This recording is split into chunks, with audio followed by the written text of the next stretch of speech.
can be able to be protected. That was the basis of Majimbo. And it was a very lengthy discussion at Sri Lanka's house. So Kanu accepted Majimbo in London, but with the understanding that they would change it after the independence. So after independence, Kanu actually started to frustrate Majimbo by not remitting funds to the regional governments. I want to refer you to the Hansard in the Bunge. There's a motion that was moved by the then leader of opposition at that time, the late Ronald Ngala, of censorship of the Prime Minister, Jomo Kenyatta, because he had refused to release funds to the regional governments.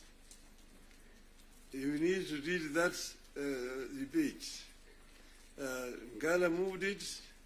It was seconded by Masini Muliro, who was the deputy leader of the opposition. And then Kanu, of course, responded. First Jaramogi, Odinga, and then Tom Mboya responded to that motion. The motion was defeated, but that debate actually is very historical. And I want to refer you to go and read what it said. Eventually, Kanu, of course, had to fold up and dissolve, and then eventually Majimbo was also dissolved through a constitutional amendment. And then what happened was what? They created a Ministry of Local Government, which was given a lot of powers. Ministry of Local Government. So the Minister of Local Government became an executive minister, just like a Minister for Finance under that constitution at that time. And now they were county councils down there that we capped 265. But then they could not do anything without authority in writing for the Minister of Local Government. So we had all these documents when we were there at Bomas. But then we said we wanted to give more autonomy to the counties so that service delivery could be better improved. We came up with regions at Bomas of Kenya. But there are people who really opposed devolution.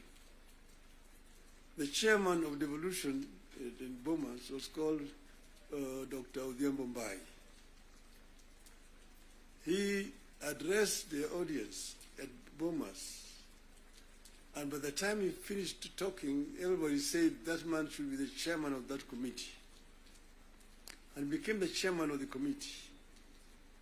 And he conducted the matter so well and so effectively that he became a marked person.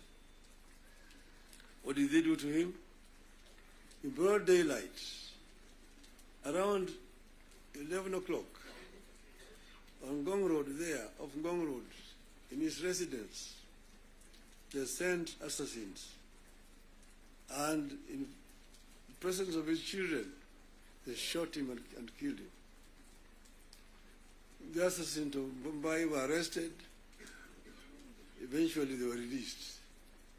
So I just want you to know that the revolution has got very many people and very powerful people in this country today. Then, after that, of course, you know that ODM is a product of constitution making. And one of the founding members of ODM is sitting here with you.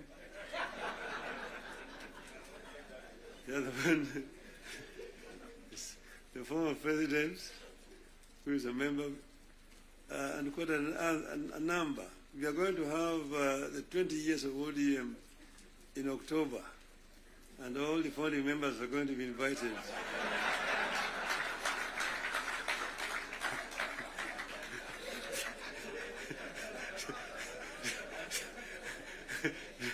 to come and attend.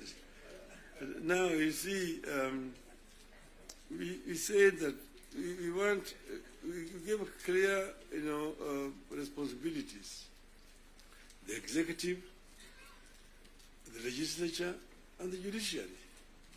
And the legislature is supposed to make laws that the executive uses to run the country. And the judiciary is then there to ensure that in implementation of these laws, the executive is not overreaching or violating the law of the Constitution. But then, so the work of Parliament is representation, legislation, and oversight. Very clear, it's written there in the Constitution. Parliament is not supposed to be implementing. Parliament is supposed to be oversighting. It's not oversighting. And secondly, there is only two levels of devolution. There's, national and one level, county. Constituency is not an element of devolution. Devolution remains at the county. Down there, the constituency, the county government does implementation of the projects. I'm saying, correct.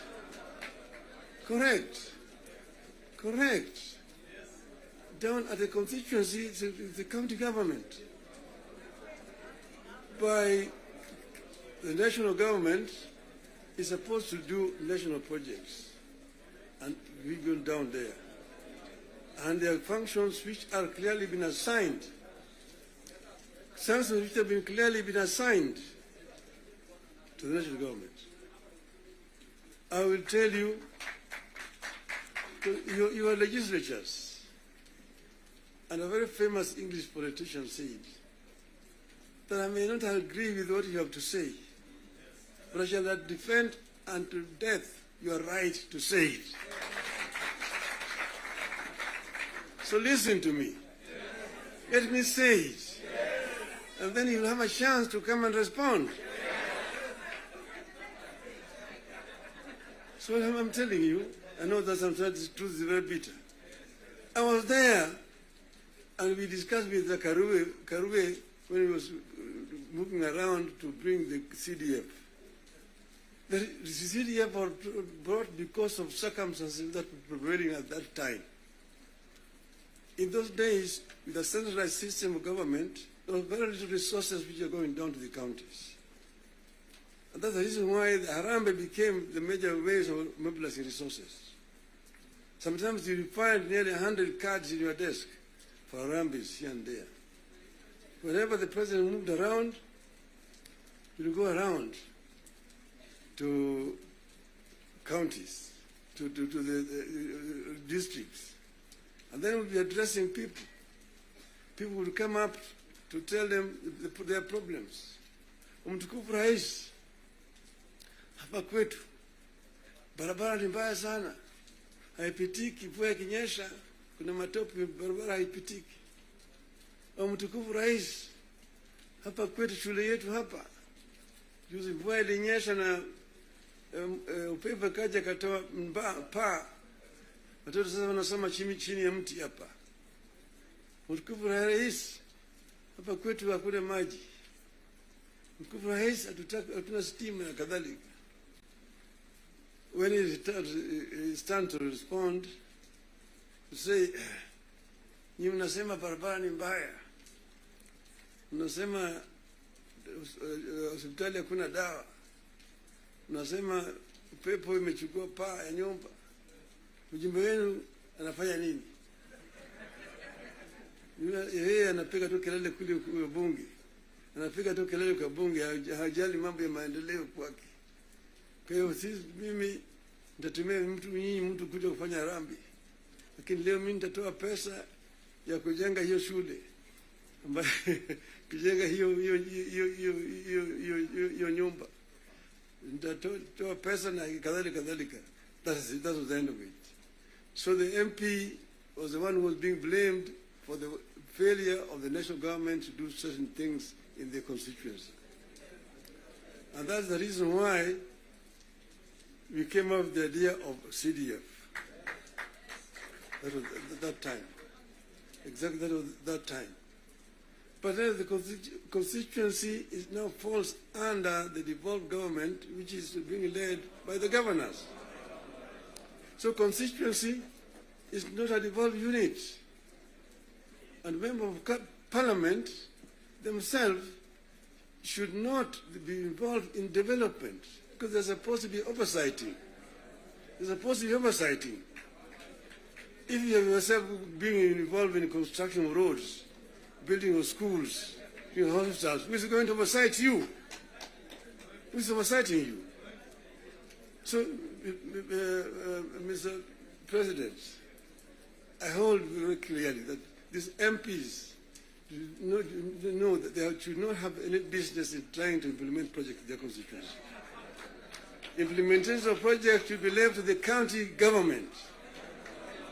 Secondly, the oversight, the national parliament oversight the national government, whether it is the National Assembly or the Senate.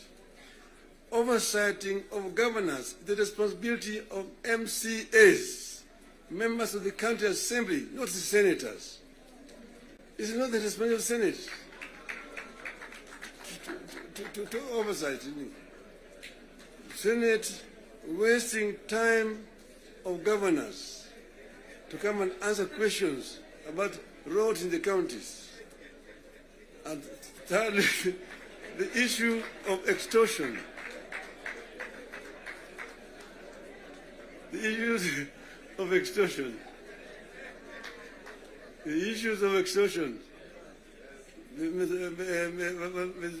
Majority Leader, you talked of, you didn't talk of extortion, you talked of lobbying. Lobbying is okay. In the US, you've got lobby firms which have formed to lobby the members of the Congress. They come to lobby, they're known, they're officially registered as lobbyists. They come to lobby the members of parliament. But lobbying is a different thing from extortion. From extortion. That you have a member, every committee has got a member who is how do you call him? Welfare. Welfare Bungi is giving a very, very image of parliament. That members of parliament should not be soliciting funds from because you see, listen to me. You know, the environment that we are creating here in this country is very, very hostile to investments. Foreign investors who come to the country bring their resources in the country to invest it here. And when they bring their resources, when they find there's too much bureaucracy and there's too much extortion, they run away. Private capital is risk shy. Risk shy. And when, for example, somebody has come with his resources to start a project, and then you find somebody beginning to make noise that, oh, this project has not been approved. This project has not been approved. Or this project is being corruptly implemented. You run away. You run away. And delaying of the projects. And you find a situation where members of parliament inviting parastatals and so on, and even purporting to be cancelling projects that have been signed. That is the work of the executive, not the work of the legislature. So the legislature should not be competing with the executive in terms of implementation of projects. Allow the executive to implement and just correct them when they go wrong. That's if the country will develop. Create a healthy environment for implementation of projects in the country. Then this country will develop. I know I'm being too honest with you people. I know that the facts, the truth sometimes is so painful, but I think it is important to say this to honorable members of parliament. Thank you very much. May I now invite my brother to come and address you people.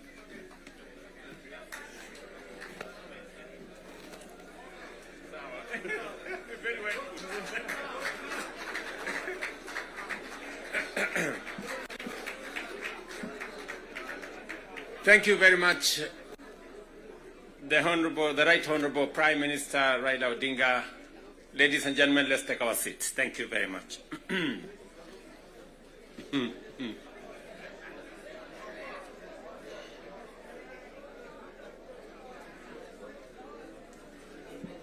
Now, honorable members, let me join the Right Honorable Raila Odinga and all the leaders who have spoken before me to welcome all of you to this very important first ever parliamentary group meeting that brings the two major coalitions together today here in Karen. Karibuni sana.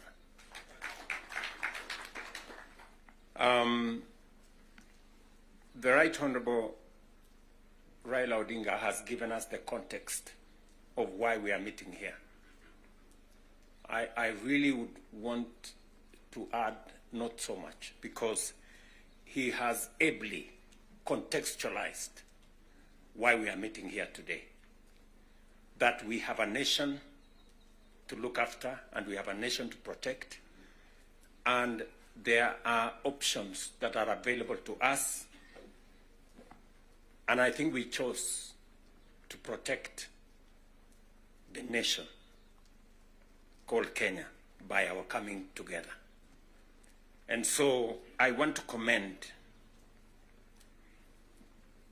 both the Right Honorable Raila Odinga and the ODM party, my former party, for standing up to be counted when the country needed leaders to stand up for Kenya. It may have been easy to do the opposite. It may have been popular to do the opposite. I know many people have vilified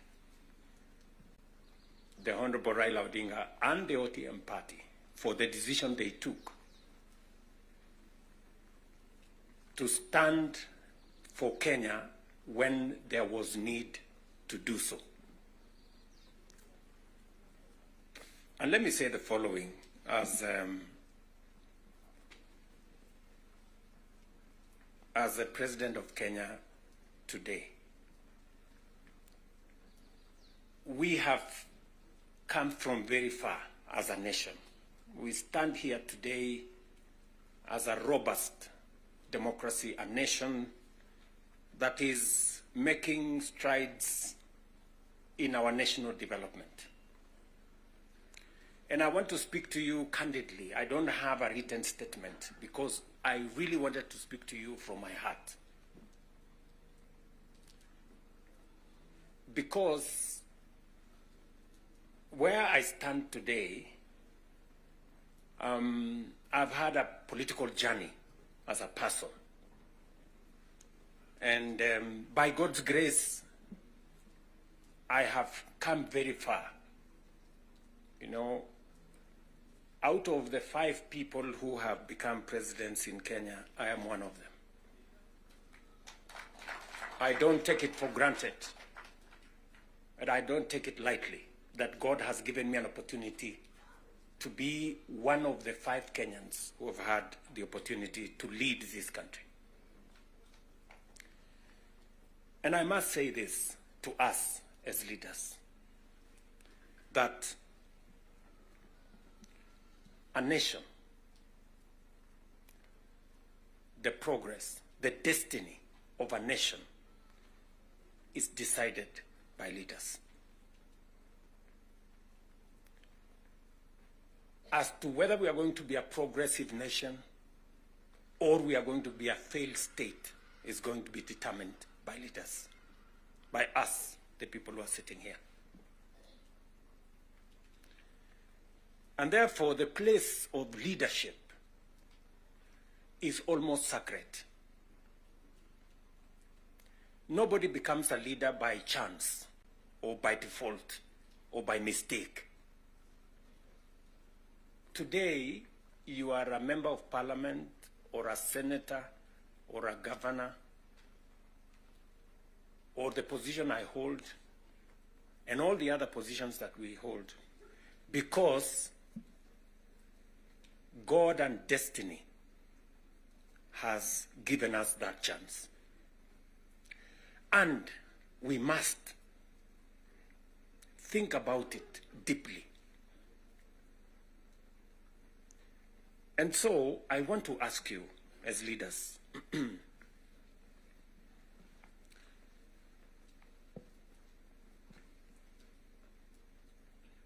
the Honorable Prime Minister has given us a history of countries. I will add to that list 2 countries. Singapore and Kenya were the same countries 60 years ago. Malaysia and Kenya were the same 60 years ago. But today, we play in different leagues. They have managed to progress to the first world. We are still where we are. The difference between what Singapore has become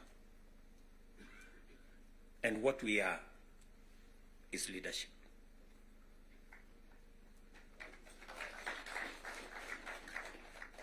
And that is the place, ladies and gentlemen, we occupy today. So that you understand the importance, the sacred position you hold as a leader. Sometimes people want to ask, how do people who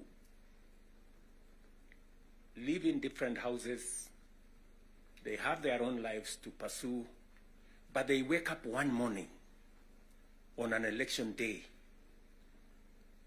and they go one after the other to 10,000, to 20,000, to 50,000 and elect you? You are not special. But it is a moment that God has given us as leaders.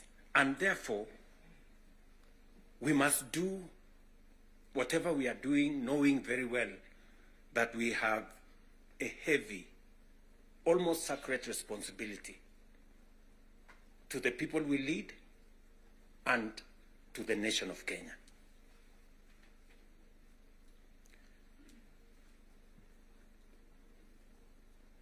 And it is not that we don't know what we should be doing. We all know what we should be doing. It is not that we have shortage of ideas. It is not that we have shortage of what we need to do. In fact, I dare say we have some of the very best ideas. We have very good manifestos all the time. And in fact, if you look at, and I keep referring to this, if you look at the manifesto of Kenya Kwanza and the manifesto of Azimio, the difference is hardly 20-30%. 70% we share what we think should be fixed in Kenya. But politics somehow has taken our country hostage, that we cannot do what we all know we should do.